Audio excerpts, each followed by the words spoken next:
যদি ধীরে হয়, সন্দেশখালীতে এখনো সেই কাদের আছে, কাদের আছে, তাদেরকে তো এখনো ধরা হয়নি। যে কাদের নেতৃত্বে আর শাহজাহানের নেতৃত্বে আমাদের 3 জন কার্যকর্তাকে খুন করা হয়েছিল, তার বদলা কিন্তু আমাদের নিতে হবে।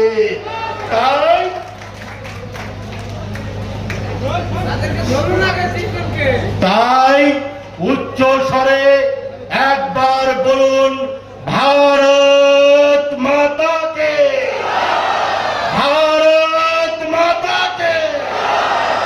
শহীদ স্মরণে আপন মরণে রক্ত নিক্ষেপ করুন, শহীদ স্মরণে আপন মরণে রক্ত নিক্ষেপ করুন।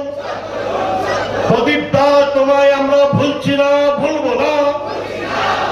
সুকান্ত দা, তোমায় আমরা ভুলছি না, ভুলবো না। দেবদাস দা, তোমায় আমরা ভুলছি না, ভুলবো না। জানেন তো এখন বাংলার অলিতে গলিতে নতুন নতুন স্লোগান উঠেছে। বলছে দিদি খায় ঝালমুড়ি, দিদির বৌমা করে সোনা চুরি, এই তৃণমূল আর না, এই তৃণমূল আর না। ও আগে দেখতাম কয়লা গরু বালি খেত, আর গতকাল শুনছি নতুন চোরেদের সংযোজন হয়েছে।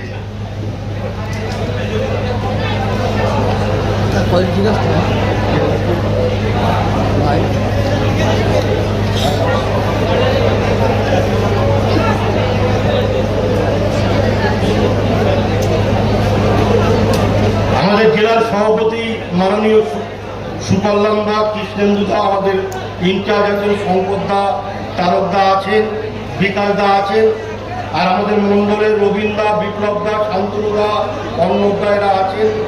এদেরকে সকলেই মঞ্চে আসার জন্য অনুরোধ করছি। গতকাল নতুন সংযোজন হয়েছে, বলছে ওই নবদ্বীপের কোন শ্মশান আছে। আমরা যারা সনাতনীতে বিশ্বাস করি, সনাতনীদের আধ্যাত্মিক গুরু জগতের যাদের পারলৌকিক ক্রিয়া সম্পন্ন করার জন্য অনেককে মাটিতে দাফন করা হয়, বলছে তৃণমূলের কোন নেতার চামচা বলছে কঙ্কাল চুরি করে বিক্রি করে দিয়েছে। বলছে কঙ্কালও এদের হাত থেকে রেহাই পাচ্ছে না। তাই সন্দেশকালীন মা বোনদেরকে শপথ দিতে হবে, শাহজাহান জেলে আছে আর যাদের পিঠকে নেতাগুলো আছে ওই কাদেরও জেলে দিতে হবে। তার জন্য শুধুমাত্র সময়ের অপেক্ষা। নরেন্দ্র মোদী আর কত প্রমাণ দেবে? অপারেশন সিঁদুর হয়েছে, আমরা পাকিস্তানের মাটিতে গিয়ে বুঝিয়ে দিয়েছি যে 56 ইঞ্চি ছাতি কি করতে পারে। আমরা একজন ভারতীয় হিসাবে প্রধানমন্ত্রী নরেন্দ্র মোদীকে নিয়ে গর্বিত। আমার ভারতবর্ষের প্রধানমন্ত্রীর নাম নরেন্দ্র মোদী। পেহেলগাঁও দেখে দেখে, জাত ধর্ম বর্ণ দেখে দেখে যাদের সিঁদুর আছে তাদের স্বামীদেরকে দেখে দেখে ওই পাকিস্তানি হানাদার বাহিনীরা নৃশংসভাবে খুন করেছিল। আর আমাদের নরেন্দ্র মোদী সবকা সাথ সবকা বিকাশের নেতা নরেন্দ্র মোদী, তিনি কি করেছিলেন? কর্নেল সোফিয়া কুরেশি আর ভূমিকা সিংকে দিয়ে পাকিস্তানকে বুঝিয়ে দিয়েছে, পাকিস্তান আমরা যখন মনে করব তোমাদের জবাব আমরা দেব। কিন্তু শুধু পাকিস্তানকে মারলে তো হবে না। তৃণমূলের মধ্যে ওই কলকাতার মেয়রের চেয়ারে যিনি বসে আছেন, নাম তার ফিরাজ চাচা। কালকের ঈদের ময়দানে আমিও নামাজ পড়তে গেছিলাম, ফিরাজ চাচাও নামাজ পড়তে গেছিল। কালকের ফিরাজ চাচা বলেছে আমরা নাকি সরে গেছি, সেনাবাহিনীদের কাজ করতে দেয়নি। নরেন্দ্র মোদী যে ভারতবর্ষের প্রধানমন্ত্রী, সকলের প্রধানমন্ত্রী, 140 কোটি মানুষের প্রধানমন্ত্রী, সেই প্রধানমন্ত্রীকে প্রদত্ত ভাষায় একজন ক্যাবিনেট মন্ত্রী এবং দাওয়াতে ইসলামের নেতা ফিরহাদ হাকিম যে কথা বলেছে, ওদের প্রেতাত্মাগুলো কলকাতার বিভিন্ন জায়গায় ঘুরে বেড়াচ্ছে। তাই তো আমরা বলছি, পাকিস্তানে যেমন অপারেশন সিঁদুর তৈরি হয়েছে, এই সন্দেশখালীর মাটি থেকে সাজার অপারেশন শুরু হয়েছিল। এই সন্দেশখালীর মাটিতে পাকিস্তানের প্রেতাত্মাগুলোকে যারা ঘুরে বেড়াচ্ছে তাদেরকে বাংলার অপারেশন করতে হবে। এই অপারেশনের মধ্য দিয়ে এদেরকে বাংলা থেকে উৎখাত করতে হবে। শুধুমাত্র সময়ের অপেক্ষা, শুধুমাত্র সময়ের অপেক্ষা। এই সন্দেশকারীর আবার বৃদ্ধ বনিতা সকল মানুষের কাছে অনুরোধ করব, আজকের এই ঐতিহাসিক এই স্মরণ সভায়, এই শহীদের স্মরণে এই সভায় আমার আপনার সকলের বিরোধী দলনেতা, যে বিরোধী দলনেতা আপনাদের সনাতনীদের, রাষ্ট্রবাদীদের অতন্ত্র প্রহরীর মতো নিজেকে সঁপে দিয়েছে দেশ এবং রাষ্ট্রের কাছে, বাংলার জনগণের কাছে নিজের জীবনকে উৎসর্গ করেছেন, সেই শুভেন্দু অধিকারী ভুলে যায়নি তিনজন শহীদের কথা। আজ তাদের স্মরণে আর কিছুক্ষণের মধ্যে বাংলার জননেতা, হিন্দু হৃদয় সম্রাট, রাষ্ট্রবাদী নেতা, অন্যায়ের বিরুদ্ধে আপসীন সংগ্রামের অন্যতম নেতা। তাই বাংলার মানুষ বলছে, চিত্ত যেটা ভয় শূন্য, উচ্চ যেটা শির, বাংলা বাঁচাবে মেদিনীপুরের বীর। সেই মেদিনীপুরের বীর শুভেন্দু অধিকারী মহাশয় আর কিছুক্ষণের মধ্যে আপনাদের মধ্যে উপস্থিত হচ্ছে। আর এই সন্দেশকারী মা বোনদেরকে শপথ নিতে হবে, আর কোন দেবদালটাকে আমরা হারাতে চাই না, আর কোন প্রদীপটাকে আমরা হারাতে চাই না, আর কোন সুকান্তকে আমরা হারাতে চাই না। আমরা লড়াই করব 2026 অবধি এই অপরাধ মুখ্যমন্ত্রীকে পশ্চিমবাংলার মাটি থেকে উৎখাত করব।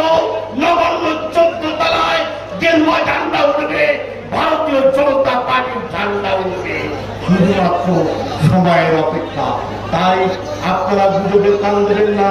অনেক অত্যাচার, অনেক অবিচার, অনেক অন্যায় আপনাদের উপরে নামিয়ে আনবে। গতকাল আমরা রাত্রে দেখেছি আমাদের গেট ভেঙে দেওয়া হয়েছে, শুভেন্দু অধিকারীর পোস্টার ছিঁড়ে দেওয়া হয়েছে, বিজেপির পোস্টার ছিঁড়ে দেওয়া হয়েছে। ওরা ভয় পেয়েছে, আরো ভয় পাবে। বাংলার মানুষ পরিবর্তনের প্রেক্ষাপট তৈরি করেছে, আর পরিবর্তন অবিসম্ভাবিত। বাংলার বুকে পরিবর্তন হবে, আপনাদের সংঘবদ্ধ হতে হবে। সমস্ত বিভেদ ভুলে কে দায়িত্বে আছে, কে দায়িত্ব নেই, এর বড় কথা নয়। আমাদের সব থেকে বড় কথা হচ্ছে, আমরা একজন ভারতীয় জনতা পার্টির কার্যকর্তা, আমরা একজন ভারতীয় জনতা পার্টির সৈনিক। আমরা ভারতীয় জনতা পার্টি করে নিজেদের স্বার্থে নয়, আমরা দেশকে ভালোবাসে, দেশের রাষ্ট্রের স্বার্থে ভারতীয় জনতা পার্টিকে আমরা সঁপে দিয়েছি, আমরা আত্মনিয়োজিত করেছি ভারতীয় জনতা পার্টির সঙ্গে আছি।